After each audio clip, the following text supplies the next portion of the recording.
नमस्कार, मी पंजाब डक. आज आहे 6 जून 2026. आजच्यानं फक्त एक दिवस शेतीचे कामं करायला शिल्लक आहे. आजचा दिवस आहे. कारण की 48 तासामध्ये महाराष्ट्रामध्ये काय होणार आहे, दक्षिण महाराष्ट्राकडं बऱ्याच भागामध्ये मान्सून दाखल होणार आहे, म्हणून हा अंदाज लक्षात यायचा. राज्यातल्या सर्व शेतकऱ्याला सांगू इच्छितो की म्हणजे 7 जूनपासून काय होणार आहे, सातारा, सांगली, सोलापूर, कोल्हापूर, पुणे, अहिल्यानगर, लातूर जिल्हा, बीड जिल्हा, धाराशिव जिल्हा, जालना जिल्हा, परभणी जिल्हा ह्यामध्ये काय होईल, 48 तासामध्ये तिथं म्हणजे मान्सून दाखल होईल, म्हणजे 7 जूनच्या दरम्यान. तिथून ते मान्सून काय होईल, थोडं पुन्हा आणखीन पुढं सरकत. मग 8ला तो आणखीन पुढं सरकत सरकत काय होईल, परभणी जिल्हा, नांदेड जिल्हा, हिंगोली जिल्हा, यवतमाळ जिल्हा, वाशिम जिल्हा, जालना जिल्हा, संभाजीनगरपर्यंत मदाल मारेल. मग तिथून काय होईल, परत ते पुढं काय होईल, वर्धा, नागपूर, भंडारा, गोंदिया, चंद्रपूर, यवतमाळ, अमरावती, वाशिम, हिंगोली, अकोला, बुलढाणा तिथपर्यंत जाईल. म्हणजे ह्या पट्टा काय होईल, ह्या संपूर्ण असा म्हणजे काय होईल, दररोज पुढं पुढं सरकत ते मान्सून कव्हर होईल. मग असं करत करत काय होईल, 14 तारखेपर्यंत मात्र संपूर्ण महाराष्ट्र व्यापून टाकेल. आणि त्याच्यानंतर उत्तर महाराष्ट्राकडे काय होईल, 13 तारखेच्या नंतर मग उत्तर महाराष्ट्राकडे मग ते असा असा पाऊस तिकडे उत्तर महाराष्ट्राकडे जाईल. आणि तिकडे देखील पाऊस पडल्याच्यानंतर जमिनीमध्ये ईदभर ओल गेले तर त्यांच्या देखील पेरण्या तिकडं सुरू होतील. आणि त्याच्यानंतर शेतकऱ्याला सांगू इच्छितो की 16च्या नंतर 15 जूनच्या नंतर काय होणार आहे की पुन्हा नंतर सरीव सरी चालू राहतील. मोठा खूप पाऊस पडणार नाही, सरीव सरी येत राहतील.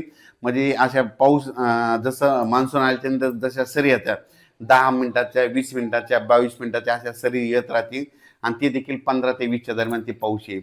पण 20 जून ते 30 जूनच्या दरम्यान परत राज्यामध्ये ज्यांची पेरणी शिल्लक राहिली, कोणी त्या पेरणीमधून वंचित राहिले, मग 20 जून ते 30 जूनमध्ये एक पाऊस येईल. म्हणजे ते काय होईल, 20, 21, 22 जूनच्या दरम्यान ते पाऊस येईल. त्याच्यामध्ये काही जणांच्या शेतकऱ्याच्या पेरण्यावरती लागवड येतील. आणि 25 ते 29 जूनमध्ये जे पाऊस येईल त्याच्यामध्ये देखील शेतकऱ्याच्या काही लागवड येतील. आणि त्याच्यातून जर काही शेतकरी उरले तर 10 जुलै ते 15 जुलैमध्ये एक पाऊस येणार आहे. 10 जुलै ते 15 जुलैमध्ये दरवर्षी महाराष्ट्रात पाऊस पडतो. आणि त्याच्यामध्ये राहिलेल्या ज्यांच्याकडे वापसा नसली त्यांच्या पेरण्या होतील, म्हणून हे अंदाज लक्षात यायचा. शेतकऱ्याला सांगू इच्छितो, तुम्ही काय करा, काल देखील आमच्या गावाला खूप पाऊस पडला. आमच्या परभणी जिल्ह्यात झाला, बीड जिल्ह्यात सगळीकडे जवळपास अहिल्यानगर बऱ्याच भागामध्ये पाऊस पडला. आम्हाला आतापर्यंत 2 पाऊस झाले, पण आमच्या गावची ओल आतापर्यंत फक्त 6 बोट गेली. पण आम्ही आता पेरणी आता सध्या करणार नाही. ज्या दिवशी आम्ही समजा ईदभर ओल जाईल त्यावर्षी मी देखील स्वतः निर्णय घेतो आणि मी देखील पोरतो. आणि मी तुम्हाला त्याच्या व्हिडिओमध्ये दाखवणारच आहे. पण महाराष्ट्रातल्या शेतकऱ्याला सांगू इच्छितो, पेरणी करताना निर्णय स्वतः घ्यायचा, जमिनीची ओल तपासायची. जर ओल भरपूर गेली तर पेरणीचा निर्णय स्वतः घ्यायचा. धन्यवाद. आज देखील आमच्या गावामध्ये जवळपास आमचं गुगळी धामणगाव आहे, जवळपास 5,500 हेक्टर जमीन आहे.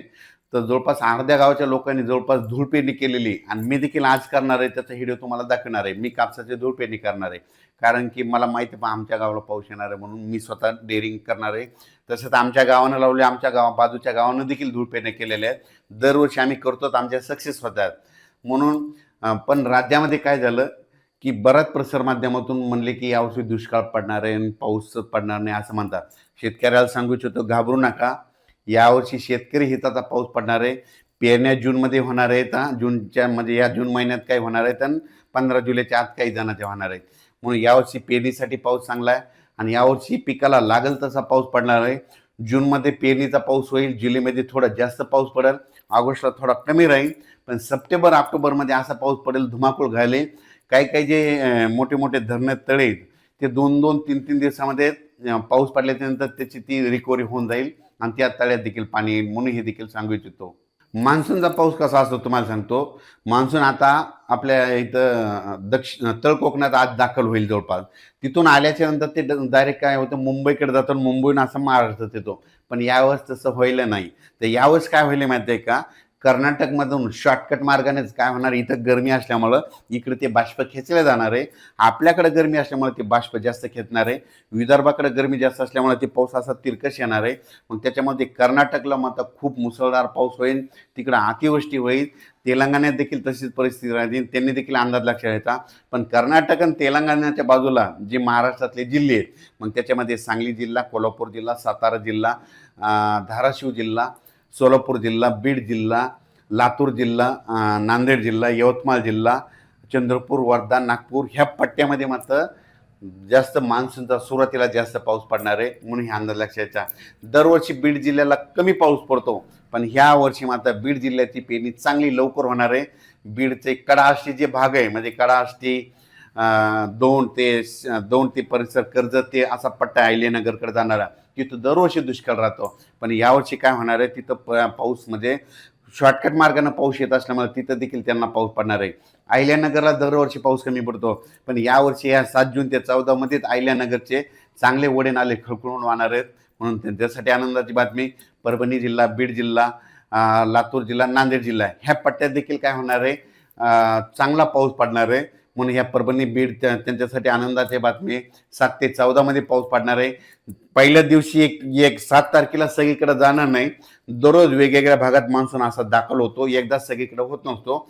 जसे जसं मान्सूनला तशी गती भेटेल ती वाऱ्याच्या नुसार त्याची गती ठरलेली असते, म्हणून हे लक्षात येतं.